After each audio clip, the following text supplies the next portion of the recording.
ये चाल चल रहे हैं। और आदमी इतना मूर्ख है, जो एडवर्टाइज देख लिया वही चाहिए हमको। जैसी स्टाइल, हेयर स्टाइल देख ली, हमारे छोरे तैयार, हमारी भी ऐसे ही होना चाहिए। महिलाओं ने देख ली, मेरी साड़ी उसकी साड़ी से सफेद कैसे, सुपर रेन। ध्यान रखिए मान्यवर, अब वही चाहिए जो टीवी पे देख लिया। अब चाहे उसमें गुण हो, उसमें उपयोगिता हो, क्वालिटी हो या ना हो, अब तो वही चाहिए। विचार करिए, सोचिए, ऊंचे लोग ऊंची पसंद, माणिक चंद। ध्यान रखिए, विचार करिए, माणिक चंद। मैंने कहा इस ऐड को बदल दो, ऊंचे लोग ऊंची पसंद, मूर्ख चंद। काय का माणिक चंद? ध्यान रखना, कैंसर ले रहे हो, माणिक चंद। क्या विज्ञापनों की दुनिया आ गई, जो भी देख लिया है। मैंने उस दिन बता था, यहाँ बाल कटे, यहाँ बाल कटे, बीच में फ्लाई ओवर। ध्यान रखना, क्या दशा है। बाल कटा लिए, घूम रहे हैं। अब भाई टीवी पे देख लिया, वो प्रोफेशनल लोग हैं। अब बताओ, गोविंदा ऐड करता है, काय का नवरत्न तेल, जिंदगी में रामलाल ने लगाया नहीं होगा, सूंघा भी नहीं होगा, ध्यान, उसे पैसे मिल रहे हैं, तुम्हें क्या मिल रहा है? ध्यान रखना मान्यवर, विचार करिए, विज्ञापन की दुनिया में ज्यादा मत भागो।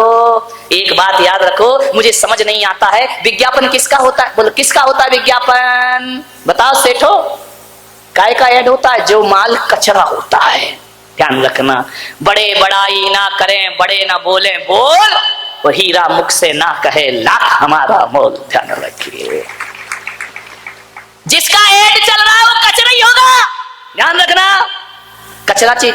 ऐड डालडा का चलता है, देसी घी का ऐड नहीं चलता, वो तो शुद्धि है। ध्यान रखना, विचार करना है, ज्यादा ऐड के चक्कर में मत पड़ो। हम समझदार हैं या जानवर समझदार? मुझे समझ नहीं आता है, एक शाकाहारी प्राणी, एक गाय को, एक बकरी को, एक हाथी को, एक घोड़े को कितना भी टीवी पे ऐड दिखाओ कि संडे हो या मंडे, खाओ अंडे, आदमी शुरू हो जाता है। कभी देखा कोई भैंस विज्ञापन देख के अंडे खा रही हो?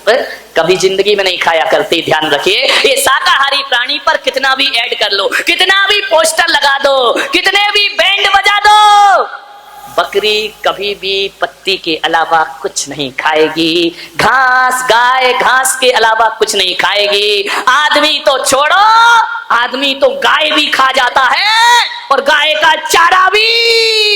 लालू चारा ही खा गए गाय का। ध्यान रखो, वाह रे, आदमी क्या क्या पचा लेता है, पेट्रोल पचा रहा, यूरिया पचा रहा है। विचार करिए, और तो और जिंदा तो छोड़ो, हमारे देश में तो ताबूत घोटाला भी हो जाया करता। विचार करिए, क्या दशा है इस देश की।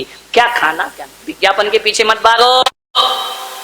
कितनी भी 21वीं सदी विकास कर ले, बकरी पत्ती ही खाती है, गाय घास ही खाएगी। वे शाकाहारी प्राणी है, इनको लाख कोशिश करो कि मांस खा ले, भूखे मर जाएंगे, लेकिन मांस। इतनी अकल तो जानवर में भी है। आदमी तुझे क्या हो गया है? तू अंडे भी खाता है, तू मछली भी खाता है, तू मांस भी खाता है। विचार करिए, क्या हो गया आदमी की बुद्धि को? पढ़ा लिखा है, समझदार है, लेकिन कुछ एक आदमी से मैंने पूछा कि तुम अंडे क्यों खाते, मांस क्यों खाते? अरे बोले महाराज, ताकत मिलती है, मांस से ताकत मिलती है। ध्यान रखना, जो ताकत 2 अंडों में मिला करती है ना, उससे डबल एनर्जी 1 गिलास गौ माता के दूध में प्राप्त हुआ करता है। अरे दूध पियो मेरे भाई। विचार करिए, बच्चों को समझाओ क्या क्या खा रहे हैं। एक बच्चा खा रहा था, क्या अरे बिस्किट बिस्किट क्या क्या आती है बाजार में, पिज्जा आता है, बिस्किट आते हैं, बर्गर आता है, वो खा रहा था।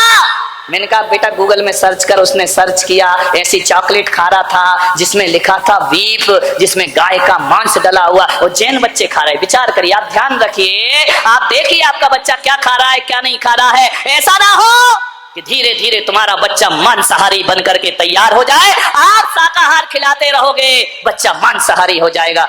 अप्रत्यक्ष रूप में जैनियों, तुम्हारे घर में भी गलत चीजों का प्रवेश हो चुका है। ध्यान रखना, परोक्ष रूप में अंडे आ गए तुम्हारी रसोइयों में, खुलेआम तो नहीं आए हैं। कभी पेस्ट्री में, कभी केक में, कभी पिज्जे में, कभी इसमें, कभी उसमें अंडों का प्रवेश हो गया है। और एक बार तुम्हारे रसोई घर में अंडे आ गए, तो उसे निकालना बहुत मुश्किल का काम हो जाया करता है। समय रहते हमें इसके खिलाफ एक मोर्चा तैयार करना है मेरे भाई। सोचना है क्या ताकत मिलती है उससे। भगवान ने हर पार्ट के लिए एक एक वनस्पति का आविष्कार किया है। कभी अखरोट देखना, अखरोट देखा, उसका छिलका निकाल के उस अखरोट में जो रेखाएं बनी हैं और जिस तरह से वो बना है, अखरोट को देखो या अपनी खोपड़ी को देखो, एक से बनते हैं, ध्यान रखना। आदमी की खोपड़ी भी अंदर से ऐसी है जैसा अखरोट है। इसका मतलब ईश्वर कहता है कि यदि सिर संबंधी कोई तकलीफ हो तो अखरोट खाओ मेरे भाई, तुम्हारे जीवन में आ। बच्चों को समझाइए, आलू खा रहे हैं, अंडे खा रहे हैं, अब आलू खाओगे तो भालू जैसे तो चलोगे ही चलोगे मेरे भाई। ध्यान रखना, हजारों रुपए लाखों रुपए बर्बाद करते हैं जिम जाने में, क्यों? स्लिम बॉडी चाहिए, ये मोटी बॉडी नहीं चाहिए। समझाओ उन्हें, स्लिम बॉडी चाहिए तो स्लिम चीजें खाइए। भेड़ खाओगे, बकरी खाओगे तो कहां से स्लिम हो जाओगे? ध्यान रखिए, स्लिम खाना है ना, भिंडी खाओ, कितनी दुबली पतली होती है बेचारी, बिल्कुल स्लिम बॉडी ऊपर से नीचे तक। भिंडी खाइए। लाल गाल करना है, लाल पाउडर मत लगाओ, लाल टमाटर लाल एप्पल खाइए, गाल लाल लाल। देखो सबकी व्यवस्था है, सोचना है आपको। बादाम, ये जो आंखें हैं इनका आकार बादाम जैसा है, ध्यान रखना। देखो तो भगवान की कारीगरी तो देखो, आंखें किसके समान है? बादाम जैसी। आंखों की तकलीफ हो, बादाम खाओ मेरे भाई, आंखों में रोशनी आ जाएगी। काजू, दो काजू को ऐसा करो तो कान बन जाते हैं, ध्यान रखना। बनावट बनावट भगवान ने इसके लिए पैदा किया इनको। दो काजू यहां लगाओ, कान बन जाते हैं ना। कान में प्रॉब्लम हो, काजू खाओ मेरे भाई। जीवन मुलायम ओठ करना है, पतले पतले मुलायम मुलायम, तो कहा है किशमिश खाओ मेरे बेटे, क्योंकि जो किशमिश में धारियां होती हैं वही ओठों पे धारियां होती हैं, और जैसी मुलायम किशमिश होती है वैसे ही तुम्हारे, इन्हें खाओ।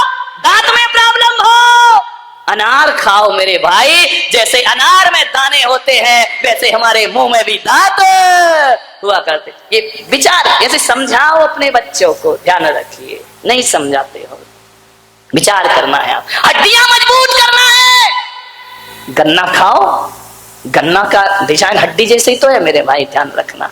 हर चीज बनाई गई है आपके लिए, आप वही खाओ जिस पार्ट में जो तकलीफ हो। वैसी वनस्पति समाज देश में आ चुकी है मेरे भाई, वैसी वनस्पतियां बना दी गई हैं मांसाहार। राम ने, कृष्ण ने, बुद्ध ने, महावीर ने जीवन में कभी मांसाहार नहीं किया है, ध्यान रखना। जैन रामायण कहती है कि जब हनुमान मुद्रिका लेकर अशोक वाटिका में सीता जी के पास पहुंचे तो हनुमान ने राम से कहा कि प्रभु मैया सीता पहचानेगी कैसे? वो तो मुझे भी कोई राक्षसी रूप समझेगी, कुछ निशानी दो।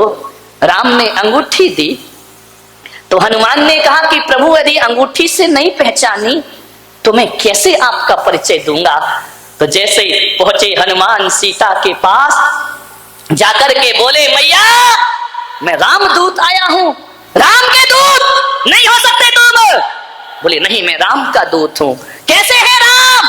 बोले राम वो हैं जो रात्रि में भोजन नहीं किया करते, वो राम हुआ करते हैं। राम वो है जो मांसाहार नहीं किया करते। राम वो है जो किसी पशु का वध नहीं किया करते।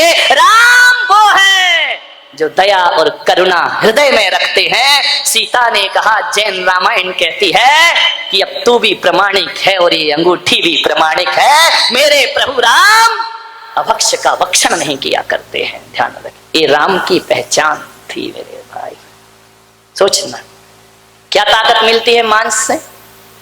बोलिए, ये मांसाहारी लोग जो मांस खाते हैं 10 सीढ़ी नहीं चढ़ पाते, ऐसा धोकनी सा चलता है सीना जैसे लोहार की धोकनी चलती।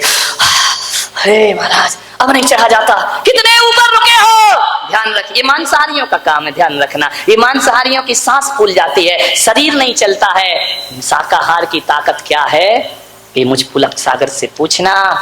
24 घंटे में एक बार खाता हूं और 20 किलोमीटर चलने की ताकत रखा करता हूं। इससे बड़ी क्या ताकत होगी? कौन कहता है? ये खाने पीने से ताकत मिला करती है। मान्यवर, मांसाहार से ताकत। यदि मांसाहारियों को मैं चुनौती देता हूं, आओ मेरे साथ रहो और चलो, मांसाहारी में कितनी भी ताकत हो, बाल उखाड़ने की ताकत है। बोलो, ये शाकाहारियों की ताकत है मेरे भाई, ध्यान रखिए। ये शाकाहारी ही नहीं, शुद्ध भोजन की ताकत है कि गर्मी भी सहते हैं, बरसात भी सहते हैं, ठंड भी सहते हैं और हर हाल में आनंदित रहा करते हैं। ये ताकत मांसाहारियों को नहीं मिला करती है।